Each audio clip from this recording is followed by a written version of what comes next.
এই লোকটা বছরে 10,000 টাকা দান করে মাদ্রাসায়। আমরা ওকে কি বলবো? দানি, তাই তো? আমি করি বছরে 30,000 বা আমি করি 50,000, আমাকে লোক কি বলবে? দাতা। ওই যে আমার পিছনে যে লোকটা বসে আছে ও করে 1 কোটি, ওকে কি বলবে?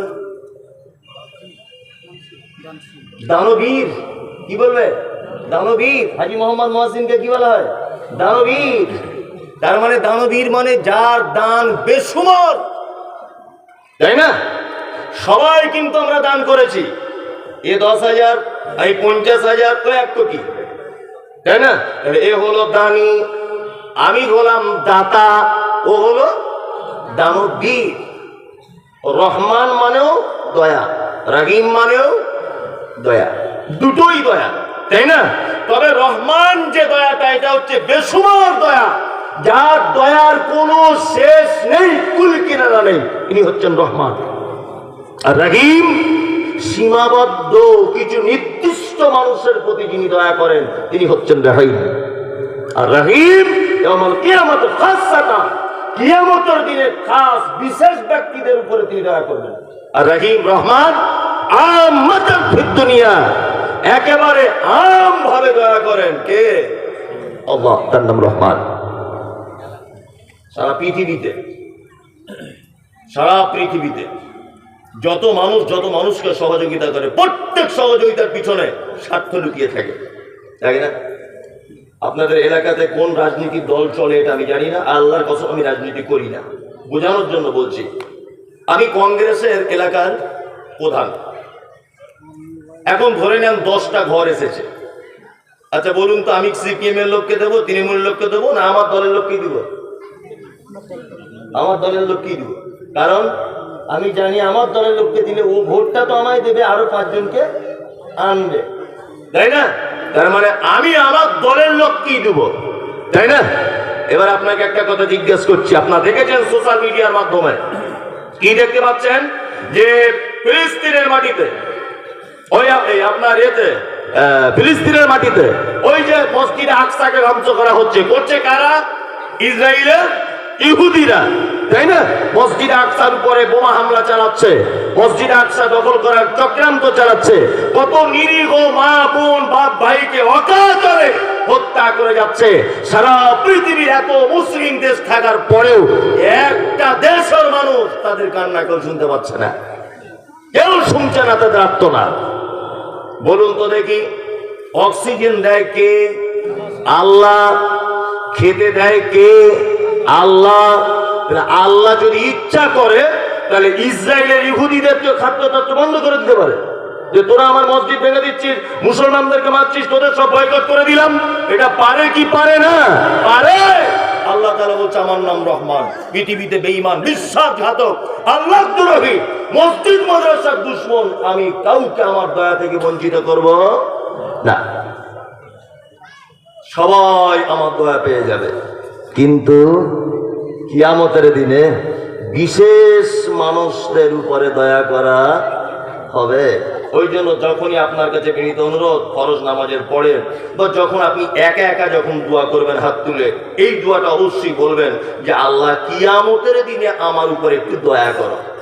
কিয়ামতে যদি কোনো মানুষের উপর আল্লাহ তাআলা দয়া করে দেন, তার ফলাফল জান্নাত, ফলাফল জান্নাত। বেশি বাড়াচ্ছি না। তারপরে কি বলি? তারপরে বলি মালিকি ইয়াউমিদ্দিন, কিয়ামতের দিবসের মালিক, হিসাব দিবসের মালিক কে? আল্লাহ। এইখানে একটা জায়গায় আপনার ঈমান নষ্ট করে দিচ্ছে এক শ্রেণীর চিটার বাটপার হুজুরেরা। আপনাকে বলে দিলাম এদের থেকে সাবধানে থাকবেন।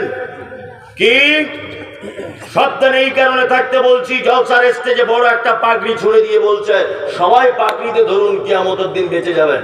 আমার দাদুর নৌকা তৈরি করা আছে, নৌকা উঠে আপনাদেরকে জান্নাতে ফেরাবে। আবার বলছে পাগড়িতে যদি চান্স না পান, যারা পাগড়ি ধরেছে আপনি তাদের গায়ে ধরুন। কি বললাম বুঝলেন না? কারেন্টের শর্টের মতো সবাই ধরুন। আর আমার দাদু জান্নাতে যাওয়ার জন্য নৌকা ভাড়া করে রেখেছে, তোমাদের সব পৌঁছে দিবে। পৃথিবীর দামি মানুষ, দ্বিতীয় দামি মানুষ, ইব্রাহিম আলাইহিস সালাম। মুহাম্মদ সাল্লাল্লাহু আলাইহি ওয়াসাল্লামের পরে যে নবীটির সম্মান তিনি হচ্ছেন ইব্রাহিম আলাইহিস সালাম। পৃথিবীতে কোন নবী সুন্নত, দ্বিতীয় কোন নবী সুন্নত চলে না, একজন মাত্র দ্বিতীয় সুন্নত চলে, তার নাম ইব্রাহিম আলাইহিস সালাম। শুধু এই নয়, প্রত্যেক নামাজের ভিতরে আরেকজন নবীর জন্য দোয়া করা লাগে, তিনি হচ্ছেন ইব্রাহিম আলাইহিস সালাম। আল্লাহুম্মা সাল্লি আলা মুহাম্মদ, আল্লাহ তুমি শান্তি বর্ষণ করো মুহাম্মাদের উপরে, ওয়া আলা আলি মুহাম্মদ, মুহাম্মাদের পরিবারের উপরে, কামা সাল্লাইতা আলা ইব্রাহিম, যেমন তুমি শান্তি বর্ষণ করেছিলে ইব্রাহিমের উপরে, ওয়া আলা আলি ইব্রাহিম, এবং ইব্রাহিমের পরিবারের উপরে। এই দোয়া আমরা করি কি করি না? করি কি করি না? করি। ইব্রাহিম আলাইহিস সালাম কিয়ামতের দিনে তার আব্বাকে দেখতে পাবে, আব্বা বড় বিপদে।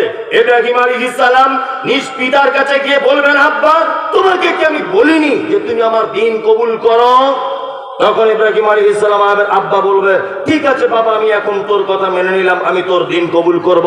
তখন নবী ইব্রাহিম বলবেন, আর দ্বীন কবুল করে কাজ নয়। ইব্রাহিম আলাইহিস সালাম আল্লাহকে ডেকে বলবেন, আল্লাহ তুমি তো আমাকে বলেছো কিয়ামতের মাঠে অপমান করবে না, জীবনে কখনো অপমান করবে না, এর থেকে বড় অপমান আর কি হতে পারে? আমি একজন নবী আর আমার আব্বা কিয়ামতের মাঠে বিপদের সম্মুখীন। তখন আল্লাহ তাআলা বলবেন, ইব্রাহিম আমি বলেছি তোমার আব্বা হোক আর নিকট আত্মীয় হোক, যেই হোক, ঈমান আনেনি পরিত্রাণ পাবে না। তোমার আব্বা বলে এইটুকু সাবসিডি আমার পক্ষ থেকে যে তোমার আব্বাকে মানুষ রূপে জাহান্নামে নিক্ষেপ করবো না, অন্য প্রাণীতে রূপান্তরিত করে তোমার বাপকে জাহান্নামের ভিতরে দেব। ইব্রাহিম আলাইহিস সালাম দেখতে পাবেন একটা প্রাণী, চতুষ্পদ প্রাণী, ছোট প্রাণী, আর ফেরেশতারা তাকে লাঠি মারতে মারতে এইরকম করতে করতে তাদেরকে জাহান্নামের ভিতরে নিক্ষেপ করা হচ্ছে। তার মানে বোঝা যাচ্ছে ঈমান যদি না থাকে নবীর বাপ হয়েও বাঁচা যাবে না, বাঁচা যাবে না। আরে নবীর বাপ হয়ে বাঁচা যায় না, তোমার দাদুর পাকড়ি ধরলে বাঁচা যায়? বিয়াদব কোথাকার, তোমার পাছার চামড়া তুলে দেব। ভণ্ডামি খুঁজে পাও না? জান্নাত তোমার বাপের সম্পত্তি নাকি? একজন নবী তার বাপকে টেকাতে পারছে না, বলো কি করে তুমি এ কথা? আল্লাহর কসম দিয়ে আপনাকে বলছি, আমার মোবাইলে সব নোট করা আছে। এই সমস্ত কথা বলার কারণে আপনারা জানেন, এক মাস আগে, এক মাস হয়নি, 12 তারিখে আমার গাড়িতে বোম মেরেছিল হাওড়াতে।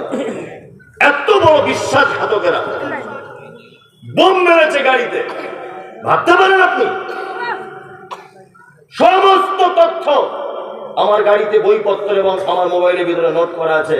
একজন হুজুর বলছে যে নবী সিলসিলা যদি জারি থাকতো তাহলে আমাদের পীর সাহেব আগামী দিনের নবী হতেন। আল্লাহর কসম তিনি বক্তব্য রাখতে রাখতে বলছেন। আপনি ভাবতে পারেন এগুলো?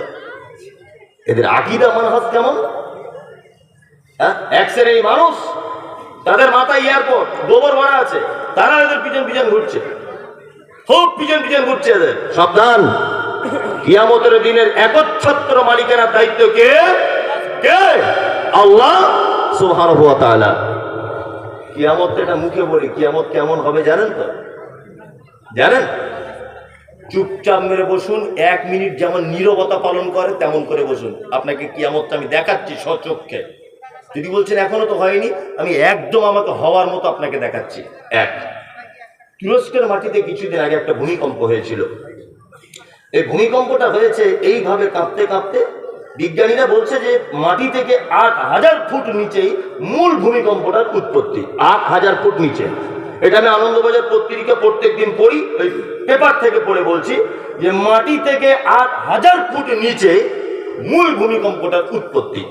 তার ফলে পৃথিবীর জমিনটা এইভাবে কাঁপতে কাঁপতে অজস্র বিল্ডিং বালাখানাগুলি ছটছট করে ভেঙে পড়ে গেল। কত মানুষ, কত শিশু, কত গৃহপালিত পশু নিঃস্ব হয়ে গেল, ভাঙা স্তূপের ভিতরে তারা আটকা পড়ে গেল। কত মানুষ তারা মারা গেল, মারা গেল না? মারা গেল। আল্লাহু আকবার। বিজ্ঞানীদের একটা মতামত, এর নিচে একটা প্লেট, এই প্লেট সরে যাওয়ার ফলে, এর নিচে একটা স্তরে প্লেট, এই প্লেট সরে যাওয়ার ফলে পৃথিবীর জমিন এইভাবে কাঁপতে কাঁপতে কাঁপতে কাঁপতে ভূমিকম্প শুরু হয়। এটা বৈজ্ঞানিকদের মতামত।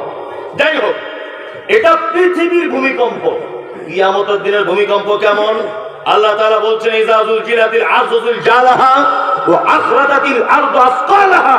কিয়ামতের দিবসের ভূমিকম্প মারাত্মক ভূমিকম্প, এমন ভূমিকম্প আল্লাহ তাআলা বলছেন ওয়া আখরাজাতিল আরযু আসকালাহা, মাটির তলার জিনিসগুলো উপরে তুলে দেওয়া হবে। সুবহানাল্লাহ। আপনি ভাবতে পারছেন? ঢালাই মেশিন দেখেছেন? বালি সিমেন্ট পাথর দিয়ে যেমন এইরকম ভাবে উপরের মাল নিচে, নিচের মাল উপরে। কিয়ামতের দিনের ভূমিকম্প দৃশ্য ঠিক এরকম। কেমন হবে কিয়ামতের দিন? আল্লাহ তাআলা বলছেন ইয়া আইয়ুহান নাসু তাকু রাব্বাকুম ইন্না যালজালাতাস সাআতি শাইউন আযীম। আল্লাহ তাআলা বলছেন মানুষ তোমরা তোমাদের প্রতিপালককে ভয় করো, নিশ্চয়ই কিয়ামতের দিবসের ভয়াবহতা বড় কঠিন। কেমন ভয়াবহতা? আল্লাহ তাআলা বলছেন ইয়াউমা তারাউনাহা তাযহালু কুল্লু মুরজিআতিন আম্মা আরজাআত ওয়া তাযাউ কুল্লু যাতি হামলিন হামলাহা ওয়া তারান নাসা সুকারা ওয়া মা হুম বিসুকারা ওয়ালাকিন্না আযাবাল্লাহি শাদীদ। একটা প্রশ্ন আপনাকে মাঝখানে করে রাখছি, উত্তর আপনাকে দিতে হবে না। একটা কথা আজকে থেকে শিখে যান, পুরুষের থেকে নারীর ধৈর্য এবং সহ্য ক্ষমতা সব থেকে বেশি।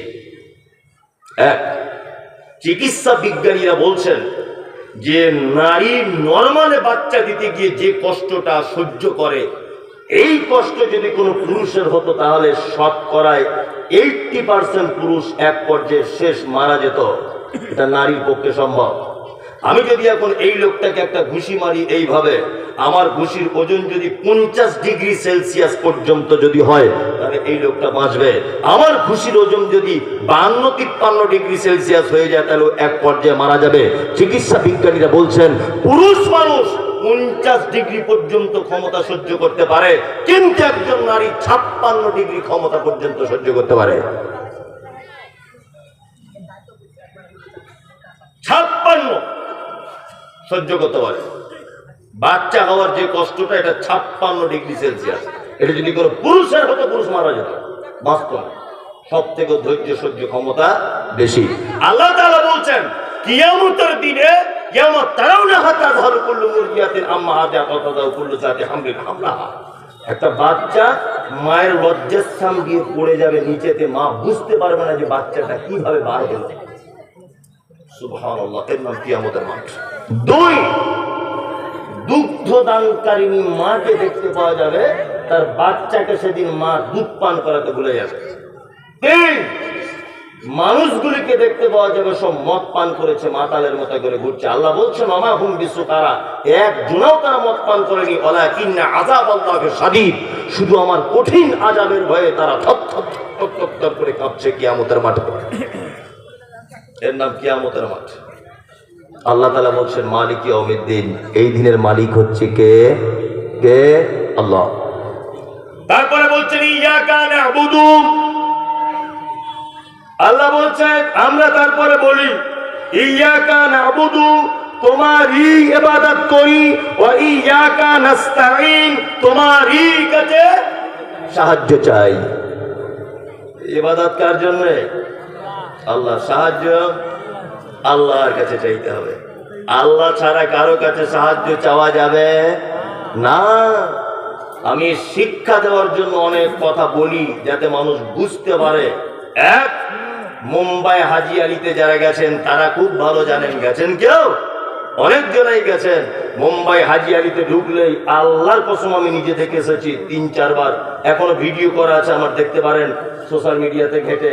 মুম্বাই হাজি আলি মাজারে ঢুকলেই সেজদা দেওয়ার পরে সেজদা থেকে উঠে একজনা দেখছি বড় ঝাঁটা নিয়ে মাথাতে এরকম করে দিচ্ছে। এই কেউ দেখেছেন এটা? সত্যি বলছি তো না মিথ্যা? সত্যি তো? সত্যি। বড় এরকম ঝাঁটা নিয়ে একটা লোকের মাথাতে যে সেজদা দিচ্ছে তার মাথা এরকম করে মারছে। বলছি আপনাকে হাজি আলিতে ঢুকছি, আমি তো এমনি যাইনি, আমি গেছি ওখান থেকে বক্তব্য রেডি করতে যে জাতিকে কি বার্তা দেওয়া যায়, আর গোপনে গোপনে ক্যামেরা করছি সব। আর আমি যাচ্ছি আর কিছু বাঙালি বলছে এই তো সেই মাল, বলছে ঠিক এইভাবে এই তো সেই মাল আমাদের হুজুরদের ব্যাপারে বলে। আমি কি করছি, এটা বুঝকে ঝামেলা করতে পারে। আমি আমার মতো করে সেফটি নিয়ে নিজে নিজে ঢুকেছি, ঢুকে সব দৃশ্য আমার রেকর্ডিং করে নিয়ে চলে এসেছি। দেখছি যাওয়ার সময় মোটামুটি 200-250 ফকির হবে রাস্তাতে থালা নিয়ে বসে আছে। লা ইলাহা ইল্লাল্লাহ, মুঝে কুছ দীজিয়ে বাবু, बाबू हालात बहुत खराब है बाबू, कुछ मेहरबानी करिए बाबू, दीजिए, ভিক চাইছে। আমিও 2-5 জনকে দিলাম 2-5 টাকা, যাই হোক। তা আমি লক্ষ্য করছি এখানে হয় কি, একটা লোক দেখলাম 4 চাকা গাড়ি নিয়ে চাপলো, এলো, হাতে সোনার ব্রেসলেট, আর খুব ধনী লোক দেখে মনে হচ্ছে। ওর পিছন পিছন ধরলাম যে এ কি করে দেখি, দামি গাড়িতে এসেছে। ও গিয়ে দেখছি প্রথমেই চাদরটা চড়িয়ে দিল, তারপরে দেখলাম ঠাকা ঠাক সেজদা মেরে দিল। সেজদা মেরে দেওয়ার পরে খুব কাঁদছে লোকটা, আর বলছে, চোখ দিয়ে পানি পড়ছে, বলছে বাবা ব্যবসাতে 20 কোটি টাকা লস, কিছু একটা ব্যবস্থা করে দাও বাবা, আর কোনো উপায় নাই। আমি তখন মনে মনে শিক্ষা পেয়ে গেলাম, ওরে গাধার বেটা গাধা, ভিখারি বুঝতে পেরেছে যে মরা মানুষের কাছে পয়সা পাওয়া যায় না, জ্যান্ত মানুষের কাছে থালা দিয়ে বসে আছে। আর তুই এত বড় গাধার বেটা, তুই মরা মানুষের কাছে টাকা চাইতে যাচ্ছিস? তোর মাথা থেকে গোবর ভরা আছে? এই এরকম ঘটনা আছে না? নেই আছে? আপনাদের মুর্শিদাবাদে তো পীরের ঠেলাতে ঘুম হয় না। ওই আপনি যান একবার হাজারদুয়ারি ওই এলাকাতে, শুধু ঘরে ঘরে পীর আছে না, অ্যাভেলেবল, সেজদা দিচ্ছে মানুষ। আস্তাগফিরুল্লাহ। আল্লাহ ছাড়া কারো কাছে চাওয়া যাবে না, এর স্বীকৃত আপনি নিজে দিয়েছেন। ইয়্যাকা না'বুদু ওয়া ইয়্যাকা নাস্তাঈন, ইবাদত শুধু তোমার জন্য করি, আর সাহায্য শুধু তোমার কাছেই চাই। 13 বছর বিয়ে হয়েছে আপনার, 13 বছর, এখনো আব্বা হতে পারেননি। গভীর রাত্রে উঠুন, উঠে 2 রাকাত সালাত আদায় করে আল্লাহকে ডেকে বলুন, রব্বি হাবলি মিনাস সালিহিন, আল্লাহ তুমি আমাকে একটা নেক সন্তান দান করো। তুমি নবী ইব্রাহিমকে বুড়ো বয়সে ইসমাইলকে দিতে পেরেছো, তুমি আল্লাহ, আমি একজন 35 বছরের যুবক, আমার স্ত্রীকে একটু মা হবার ক্ষমতা দাও আল্লাহ, তুমিই পারো। এ দিতে পারে কে? আল্লাহ। রুজির অভাব, রাতে সবাই যখন ঘুমিয়ে পড়ে 2 রাকাত নামাজ পড়ে বলুন, আল্লাহ ঋণগ্রস্ত বেটির বিয়েতে বিপদে পড়ে গেছি, তুমি ব্যবস্থা করে দাও। দিতে পারে কে? মুহাম্মদ সাল্লাল্লাহু আলাইহি ওয়াসাল্লাম বলেছেন, মোমেন তোমার পায়ের জুতোর ফিতেটা যদি ছিঁড়ে যায়, তুমি আল্লাহর কাছে চাইবে, আল্লাহ দিতে সক্ষম, আল্লাহ দিতে সক্ষম। কোনো মানুষের দ্বারস্থ হওয়া যাবে না। কোনো বাবা, কোনো ফকির, কোনো উকিল, কেউ কোনো জায়গায় গিয়ে চাওয়া শিরক, হারাম। যারা এগুলো করছে এদের থাকার জায়গা জাহান্নাম। কি বললেন? একটা ভয়ঙ্কর কথা আপনাকে বলে রাখছি, শুনে রেখে দেন, ভয়ঙ্কর। কিয়ামতের দিনে জাহান্নাম থেকে কিছু মানুষকে কোন একদিনের জন্য মুক্তি দিয়ে জান্নাত দেওয়া হবে। এই ঘটনা শোনা আছে না নেই? আচ্ছা বলুন তো, কাদের জাহান্নাম থেকে মুক্তি দেওয়া হবে এটা জানা আছে? না, যারা কাবিরা গুনাহে লিপ্ত ছিল কিন্তু তাদের ঈমান ছিল, ঈমান ছিল, কাবিরা গুনাহতে লিপ্ত ছিল, তারা জাহান্নাম থাকবে। ঈমান থাকার কারণে তাদেরকে আবার জান্নাতে কোনো না কোনো একদিন দেওয়া হবে। কিন্তু যারা শিরিক করা অবস্থায় মারা গেছে, পশ্চিম কালেও এদেরকে জাহান্নাম থেকে পরিত্রাণ দেওয়া হবে না। 2টি পাপ পৃথিবীতে সব থেকে বড় পাপ। এই পাপ দুটো বলতে গেলে অনেক টাইম লাগবে, বলছি না, শুধু বলে দিচ্ছি কত ভয়ঙ্কর। একটা লোক শিরক যদি করে পশ্চিম কালেও জাহান্নাম থেকে পরিত্রাণ পাবে না। দ্বিতীয় পাপের নাম বেদাত। এক মারাত্মক পাপ, মারাত্মক পাপ। বেদাত ভয়ঙ্কর পাপ, এর পরিণতি জাহান্নাম। দ্বিতীয় নম্বরের সমস্যা হচ্ছে কিয়ামতের মাঠে কাউসারের পানি পর্যন্ত বেদাতকারী পান করতে পাবে না। এই মমতাজুল ইসলাম আপনাকে বলছি, মাইক নিয়ে যে সমস্ত মাদ্রাসা থেকে চাঁদা তুলতে আসে অনেক সময় দেখতে পাওয়া যায়। যদি আপনি বুঝতে পারেন যে এই মাদ্রাসা থেকে এই শিক্ষা দেওয়া হয়, ইয়া নবী সালামু আলাইকা, 1 টাকাও দিবেন না চাঁদা, 1 টাকাও। কারণ বেদাতিকে সাহায্য করা হাদিসে মানা আছে, চরম ভাবে মানা আছে। যদি আপনি দেখেন তার আকীদা এটা, নবী মরার পরেও সবকিছু ক্ষমতা রাখে, এই মাদ্রাসার ছাত্র বার হলে এই আকীদাতে বক্তব্য রাখবে, মমতাজুল ইসলাম বলছে 4 আনা পয়সা দিবেন না। বেদাতি প্রতিষ্ঠানে সহযোগিতা করা হারাম, বেদাতিদের প্রতিষ্ঠানে সহযোগিতা করা কি হারাম।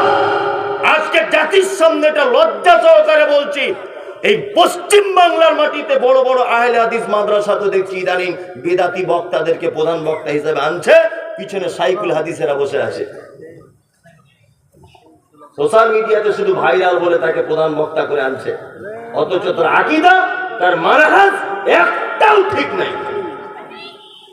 দেখতে পাওয়া যাচ্ছে না? কত মাদ্রাসাতে দেখছি।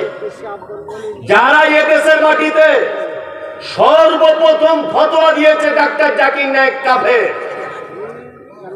যারা এদেশের মাটিতে ডাক্তার জাকির নায়েককে দেশ ছাড়ার পিছনে সুড়সুড়ি দিয়েছে, তাদেরকে আজকে দেখতে পাচ্ছি আহলে হাদিস গ্রামে প্রধান বক্তা করে আনছে বড় বড় উল্লেখযোগ্য মাদ্রাসাতে।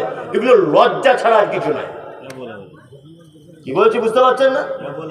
হ্যাঁ হ্যাঁ, খুব সাবধানে থাকবেন। কুল্লু বিদআতিন দালালা ওয়া কুল্লু দালালাতিন ফিন্নার। মুহাম্মদ সাল্লাল্লাহু আলাইহি ওয়াসাল্লাম বলেন, ইসলামের প্রতিটা নতুন আবিষ্কৃত কাজ ভ্রষ্টতা, প্রত্যেক ভ্রষ্টতাকারী স্থান কি মধ্যে নার মানে আগুন।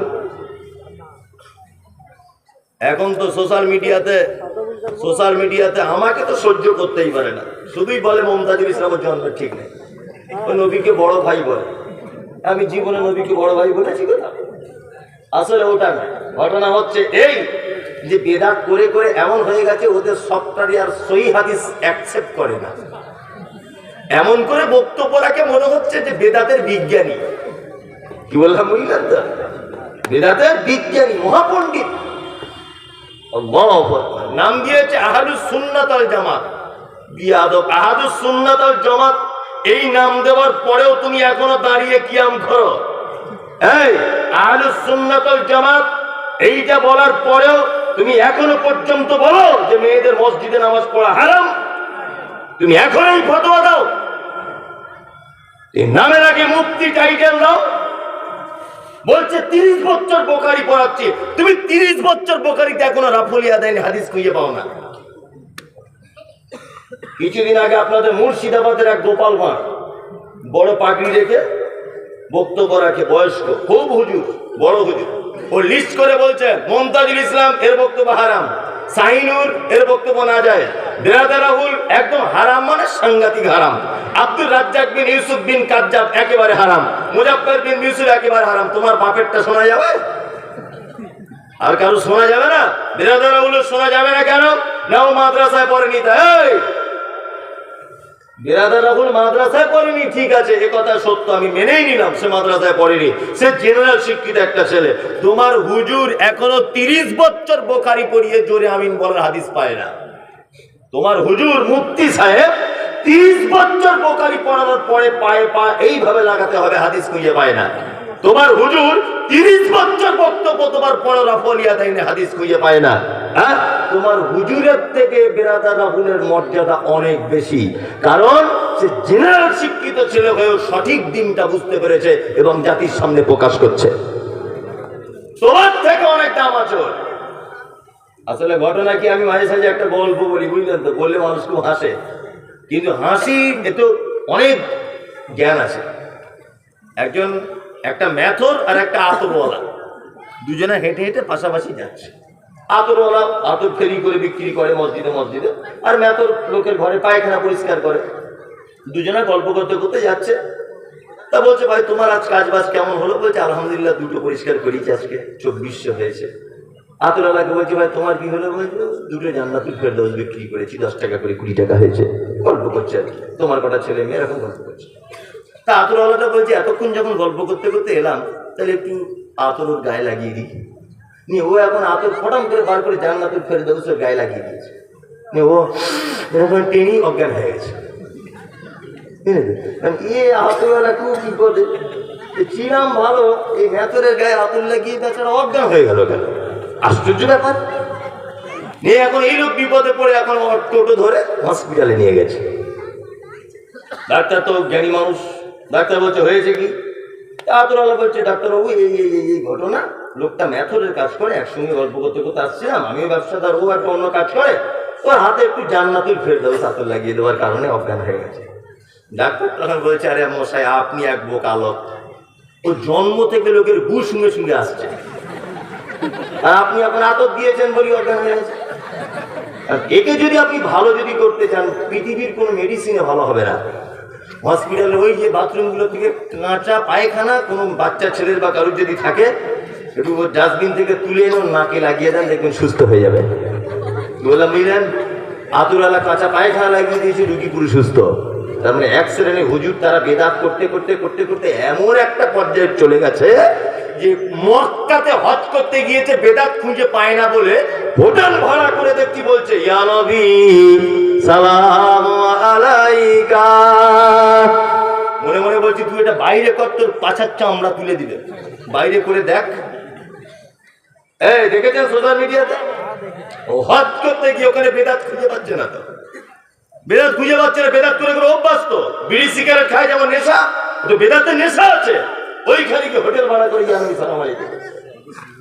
আল্লাহু আকবার। আল্লাহ তুমি জাতিকে হেফাজত করো। আমিন। ইয়াকা নাবুদু, ইবাদত কার জন্য? আল্লাহর জন্য। সাহায্য কার কাছে? আল্লাহর কাছে।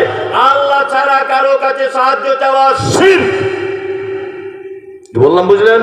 শিরক। ইহদিনাস সিরাতাল মুস্তাকিম। আল্লাহ তুমি আমাকে সহজ পথ দেখাও। সিরাতাল্লাযিনা আনআমতা আলাইহিম। এগুলোর ব্যাখ্যা করতে পারছি না টাইম শর্ট বলে। সিরাতাল্লাযিনা আনআমতা আলাইহিম, আল্লাহ তুমি তাদের পথ দেখাও, তুমি যাদের উপরে পুরস্কারিত করেছো। গায়রিল মাগযুব আলাইহিম ওয়ালাদ-দাল্লিন। আমিন। আল্লাহ ওদের পথ আমাদেরকে দেখিও যাদের উপরে তুমি রেগে আছো, যাদের উপরে তুমি অখুশি, যারা গোমরাহির পথে আছে, আল্লাহ তুমি তাদের পথ থেকে আমাদেরকে রেহাই করো। তারপরে সবাই কি বলি? আমিন। বলি করি না? বলি। আমি এই আয়াতগুলোর ব্যাখ্যা করে বলতে পারলাম না, সময়ের খুব অভাব। তারপরে পরেও একটা সিগন্যাল দিয়ে রেখেছে অলরেডি, সেই দিকেও মাথায় রাখতে হবে। চট করে আপনাদেরকে আমি আর একটা মাত্র কথা বলে দিয়ে বক্তব্য শেষ করে দেবো। এটা বিষয়বস্তুর বাইরে। আচ্ছা বলুন তো, পৃথিবীতে জান্নাত যাওয়া যায় কোনো মানুষের সেবা যত্ন করে? এই মানুষ দুটির নাম কি? মার বাপ, তাই না? মার বাপ। এদের সেবা যত্ন করলে জান্নাত যাওয়া যায়। আপনার সেবা যত্ন করেন? আলহামদুলিল্লাহ সকলে করেন তো। চারটে বেটা একটা লোকের, বাপ মারা বুড়ো বয়সে এখন খাচ্ছে কেমন করে? পালি সিস্টেম। মনে হচ্ছে ওর বাপ মসজিদের ইমাম আর ওর মা মুয়াজ্জিন, এরকম একটা ব্যাপার সিস্টেম, এই কিনা? আর কিছু লোক ভেবেছে সস্তায় জান্নাত, বছরে বছরে দেখি উমরাহ করতে যাচ্ছে। চাচা কি ব্যাপার? বলছি এবারও নিয়ত করেছি ভাতিজা যাবো। কোথায়? বলছি পশ্চিমে, মক্কায় যাবো। ও ভেবেছে মনে মক্কাতেই জান্নাত পড়ে আছে, ও ভেবেছে এটা। ও জানে না যে ওর জীবিত জান্নাত বাড়িতে বসে আছে, ওর জ্ঞানই নাই। এরকম হচ্ছে কি হচ্ছে না? এবারে মন দিয়ে শুনুন, আমি 5 মিনিটের জন্য একটা কথা বলছি ভাই, কেউ নড়াচড়া করবেন না, একদম কোনো ডিস্টার্ব নেই। আমার দিকে অ্যাক্টিভ ভাবে তাকিয়ে থাকুন। আপনাকে একটা মূল্যবান কথা বলছি। আপনার 4 ভাই, বর্তমানে আব্বা মায়েদের উপরে কত নির্যাতন চলছে সেটা বলছি। 4 ভাই দিল্লিতে কাজ করেন, বাড়ি আসবেন ঈদের 1 সপ্তাহ আগে। আপনার স্ত্রীকে ফোন করে বলছেন, হ্যালো হ্যালো নাসিমা, আচ্ছা তোমার জন্য কিছু নিয়ে যেতে হবে, আমি বাড়ি যাচ্ছি, বুধবার গাড়িতে উঠবো। আপনার স্ত্রী বলে দিল আমার জন্য একটা শাড়ি, ছেলের জন্য জিন্স প্যান্ট, মেয়ের জন্য একটা ফ্রক, আর আমার বোনের জন্য 2টো চুড়িদারের কাপড় আনবে, মানে শাড়ির জন্য বলছে। সব কেনাকাটা রেডি। ওর স্ত্রী আবার ফোন করেছে, হ্যালো তুমি সব রেডি করে নিয়েছো? আর বলছে আমার শাড়িটা কাঁচা হলুদ কালারের নিয়েছো তো? হ্যাঁ নিয়েছি। বলছে দোকান থেকে বার হচ্ছে না কেন, এত দেরি হচ্ছে কেন, দোকান থেকে বার হও। লোকটা তখন বলছে তোমাদের সবার কেনাকাটা রেডি, ঈদের দিনে আব্বার জন্য একটা লুঙ্গি পাঞ্জাবি নিচ্ছে, আর মায়ের জন্য একটা শাড়ি আর একটা ব্লাউজ। ওর স্ত্রী তখন বলছে, কেন প্রত্যেক বছরে তুমি কেন তোমার আব্বা আমাকে শাড়ি জামা কাপড় দিতে যাবে? তোমার 3টে ভাই তোমার বোনেরা দেখতে পায় না, তুমি কেন দিতে যাবে? বাড়ি চলে এসো। ও বইয়ের কথা শুনে বাড়ি চলে এসেছে। 4 ভাইয়ের একই অবস্থা। কতটা ভালো করে শুনুন, গায়ের লোম খারাপ হয়ে যাবে। যদি না হয় তাহলে ভাববো আপনার ইমানে কাজ করছে না।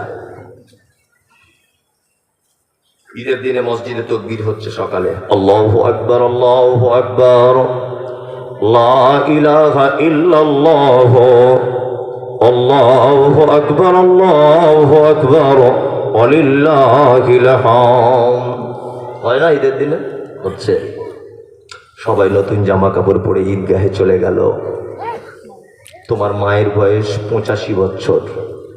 তোমার মা তোমাদের দুতলা বাড়িতে উঠতে পারে না বলে 4 ভাই মিলে পরামর্শ করে ছোট ভাইয়ের সিঁড়ির তলাতে একটা মশারি টাঙিয়ে তোমার মাকে রেখে দিয়েছে। তোমার মা উঠতে পারে না বিছন থেকে। আর তোমার আব্বা 90 বছরের বয়স্ক পুরুষ। তোমার মা মশারিটা তুলে দিয়ে বলছে, আব্দুল্লাহর আব্বা, হাগো তুমি নামাজ পড়তে যাবে না?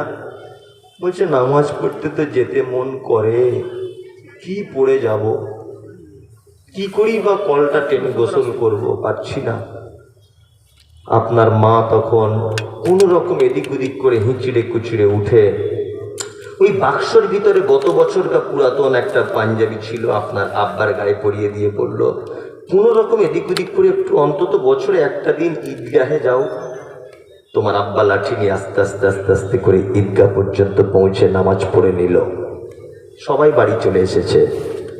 তোমার আব্বাও সবার শেষে লাঠি নিয়ে আস্তে আস্তে আস্তে আস্তে করে তোমাদের বাড়ির মেন সদর দরজা পর্যন্ত তোমার আব্বা এসে পৌঁছে বসে আছে। শীতের দিন, রোদ পোহাচ্ছে। দুপুর 2টো পর্যন্ত তোমাদের বাড়িতে কুটুম আত্মীয় স্বজন হালাও পোলাও রুটি বেদানা আঙ্গুর সবাই সব আনন্দ ভর্তি করে খাচ্ছে।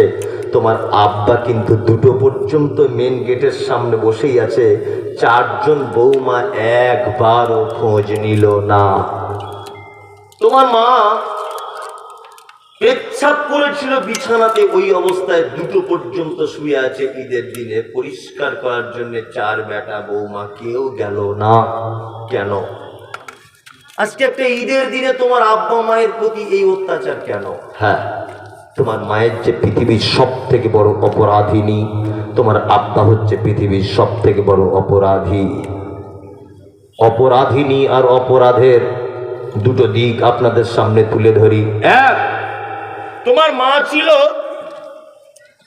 মা ছিল এই নজরানা, এটা কোন গ্রাম? নজরানা।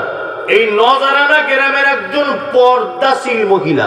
জীবনে কোনোদিন কোন পরপুরুষের সামনে মুখ খুলে তাকায়নি।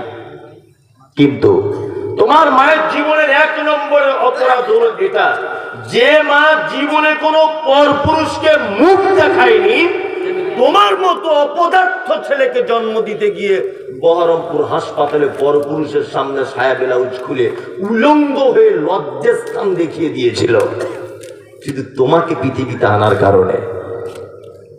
তোমার মায়ের 2য় নম্বরের অপরাধ, তোমার মায়ের মাথার চুলগুলো কালো কুচকুচ কুচকুচ করতো, হাঁটু পর্যন্ত দুলতো।